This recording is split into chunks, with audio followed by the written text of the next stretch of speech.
Suicide Squad is, at its face value, a ballsy move for DC, a company that, when it comes to films, has historically been terrified of doing anything that isn't Batman or Superman, and the few times that they ventured outside of their comfort zone, it was with characters slightly connected to Batman or Superman, and usually it was a disaster.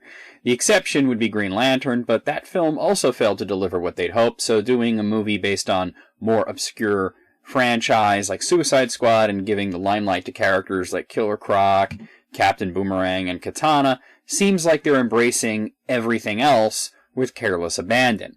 But the result was actually a fairly safe movie, believe it or not.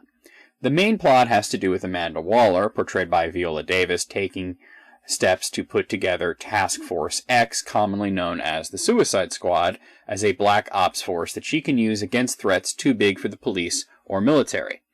The movie can't seem to decide whether this is being done due to Superman's absence or because the next Superman might be a villain. Maybe it's both. Anyway, she calls them together once one of the metahumans under her control goes rogue and takes over a city, sending them in to extract high-value target and to take down the bad guys and save the world in exchange for time off of their prison sentences.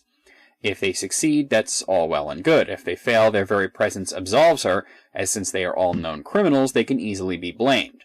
The wild card in the group is Harley Quinn, who is trying to do everything she can to reunite with the Joker, who cares nothing for saving the world from ancient magical creatures, but just wants his girlfriend back.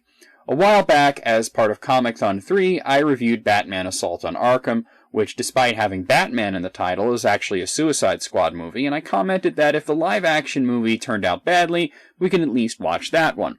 But this one just seems to follow so many of the same beats that it's almost the same movie, just on a different scale and in live action. I have to say that I prefer the animated one, but that's not to say that Suicide Squad doesn't have its charms, the greatest of which is Will Smith's performance as Deadshot and Jay Hernandez as El Diablo.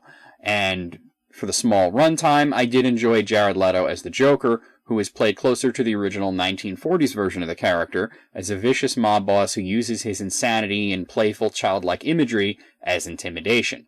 The issues include the pacing, which whips between frantic and somber, and a weak villain who, while is very well designed on a visual level, has cliché motivations of simple world domination and little personality outside of a forced connection to Rick Flag to give us some artificial drama. Suicide Squad is the cinematic equivalent of a big plate of hot wings. It's messy, it stings slightly, it isn't exactly nourishing, but it's fun to eat every now and then. I'll give it a 6 out of 10. So far, it's the weakest in DC's extended universe, but it's not exactly the disaster that it could have been.